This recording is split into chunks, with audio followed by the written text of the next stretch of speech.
une association qui est très méconnue du public français.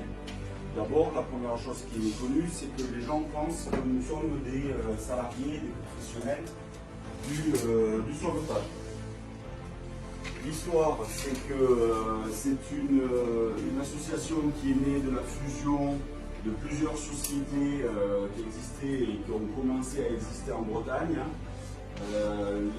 La société des hospitaliers sur le corps breton, la société centrale de sauvetage et naufragés, tout ça a été réuni en 70 dans une loi 1901 qui a encadré la Société nationale de secours en mer, SNSM. Et cette SNSM donc, a été reconnue d'utilité publique en 70 et déclarée grande cause nationale en 2018.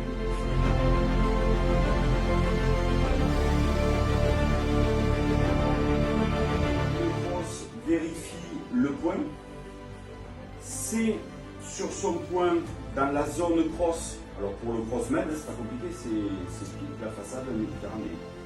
Voilà, de Cerbère à Menton, en incluant la Corse, plus toutes les eaux internationales. Ça fait quand même beaucoup.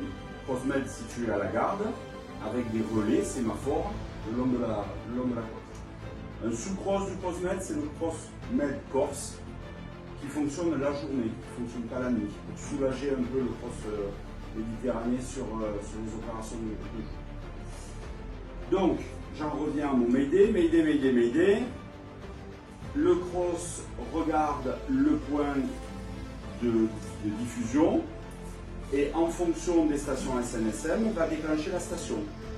Sans passer par le patron, etc., on a un logiciel qui s'appuie sur un bouton bandole, tous nos téléphones sonnent d'un coup.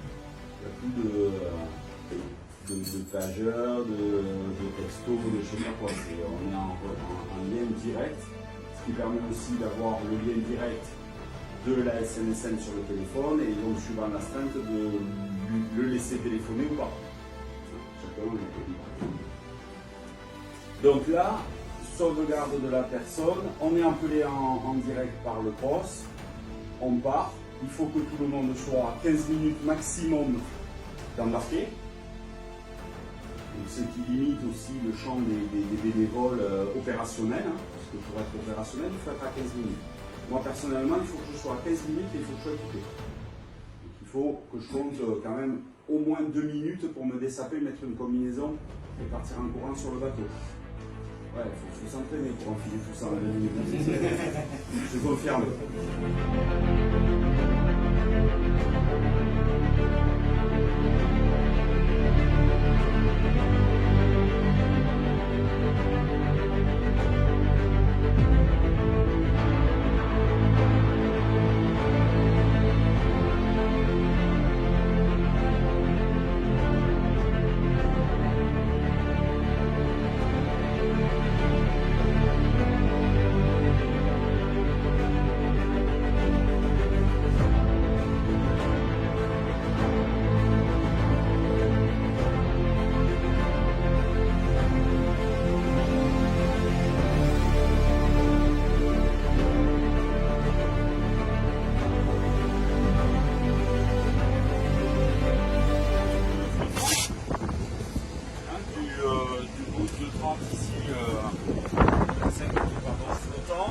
Monter sur tourée hydraulique. Tourée hydraulique qui est commandée ici, qui a été sécurisée, hein, c'est-à-dire qu'aujourd'hui on a, grâce à notre hydraulicien, on a un démarrage progressif, on a un arrêt d'urgence qui nous permet premier tour hydraulique avec 200 mètres de remorque et 200 mètres auxiliaires là-bas. Parce qu'on peut être amené donc à amener une remorque sur 400 mètres. Exemple typique, hein, ici, 400 mètres de remorque, c'est quasiment ce qu'il faut faire pour aller sortir un bateau qui s'est joué sur le sable, ici, là, de l'autre côté, plage, à la plage.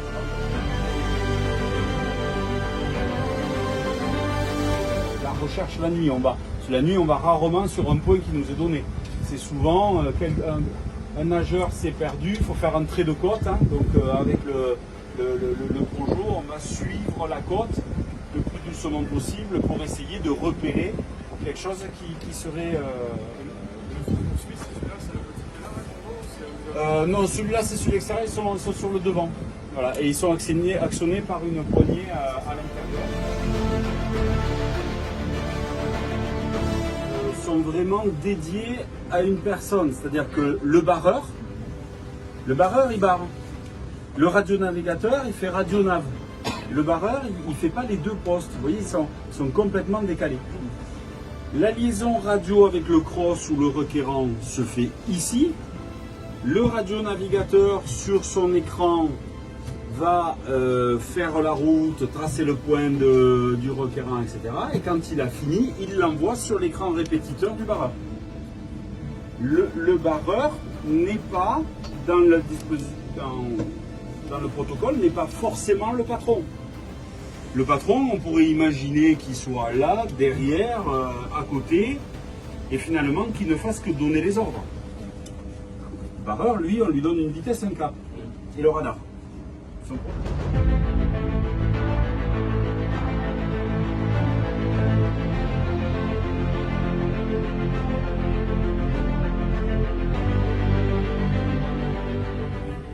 Parce qu'il peut y avoir des problèmes. L'hélico, il est à 2 mètres de la mâture. S'il accroche quelque chose, en fait, dans le bras de treuil, il y a une charge détonatrice. Si le pilote de l'hélico a le moindre souci d'avoir accroché quelque chose, il a le choix entre planter l'hélico, la vedette, les 2 mecs qui sont dans l'hélico, ou larguer son plongeur. Donc en fait, il appuie sur un bouton et le plongeur, il va tomber avec le câble qui va avec. Donc nous, nageurs, on est sur le pont et on est prêt à bondir. C'est-à-dire que si jamais il y avait ce pépin-là, mais si jamais il y avait ce pépin-là, il faut qu'on soit prêt à intervenir instantanément.